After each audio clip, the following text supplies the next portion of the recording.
All right, let's jump right in. We're about to take a legendary classic, a book that's been shaping entrepreneurs for almost 100 years, and distill it down into a powerful, actionable blueprint. This is Napoleon Hill's Think and Grow Rich, completely streamlined for right now.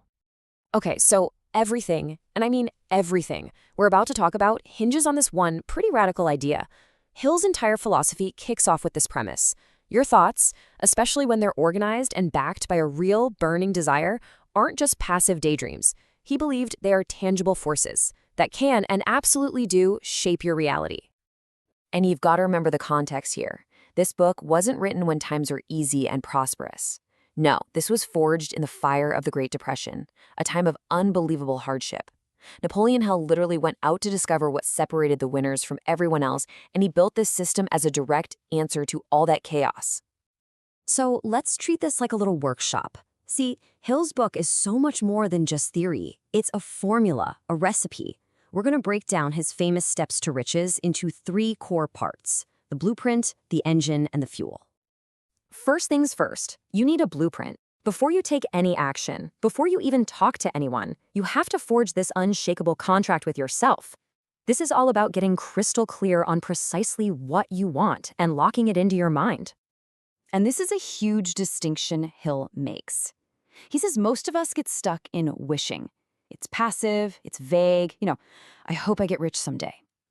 But a true desire, as he defines it, is active. It's razor-sharp specific. And most importantly, you've already decided on the price you're willing to pay to get it. And this is exactly how you do it. This isn't just a to-do list. It's a structured exercise to turn that fuzzy wish into a concrete, personal contract. You fix the exact amount or outcome, decide what you'll give for it, set a hard deadline, make a plan, and then, and this is key, you start now, whether you feel ready or not. You write it all down, and then comes that final, crucial step. So reading that statement aloud twice a day, that's not just for memorization. Hill called this auto-suggestion. It's the act of deliberately feeding your subconscious mind instructions that are charged with emotion. You are literally programming your own mind to expect success, building this unwavering faith until your goal starts to feel totally inevitable. All right, so you've forged that mental blueprint. Now it's time to build the engine.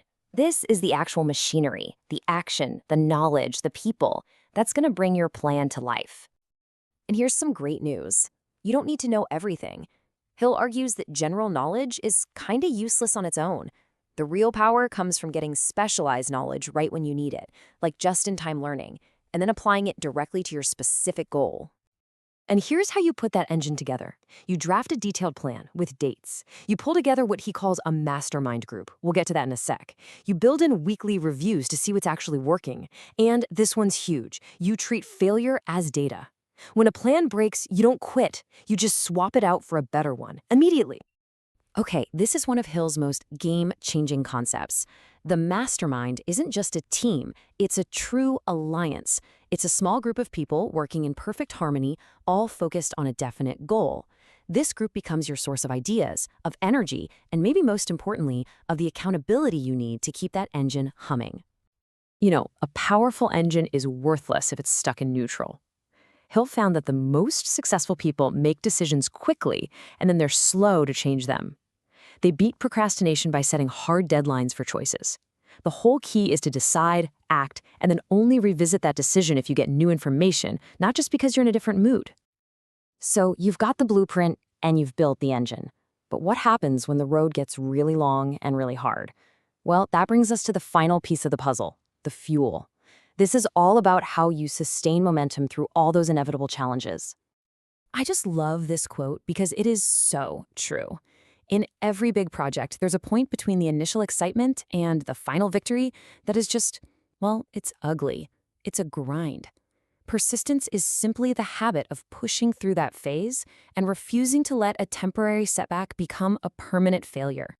But what causes us to run out of gas in that ugly middle? What makes us give up? Hill was super specific about the saboteurs that just drain our persistence and kill our momentum. He pointed to these 6 basic fears as the things that drain our will to keep going: the fear of poverty, of criticism, of ill health, loss of love, old age, and death. And he argued that these fears absolutely thrive on indecision and having vague goals. They are the root cause of almost all failure. But here's where the whole system just clicks together beautifully. The antidote to fear isn't some abstract idea of courage. No, it's the very tools we've already built. Your definite aim, born from that burning desire, starves the fear of poverty. Making decisive actions counters the fear of criticism. And your mastermind of allies, that protects you from isolation. The system literally fuels itself. Okay, we have covered the theory. Now let's make it real. This isn't just an explainer. Think of it as a launch pad. Here is a tangible 30-day plan to actually install these principles into your life, starting the second this is over. Here it is, the plan. Week 1 is all about getting that blueprint right. Write your 6-step statement and map out what you need to learn. Week 2, you build the engine. Go find and recruit your mastermind group and have your first meeting. Week 3 is all about getting traction. Start executing on your plan and track your progress every single day. And finally, week 4 is for refining.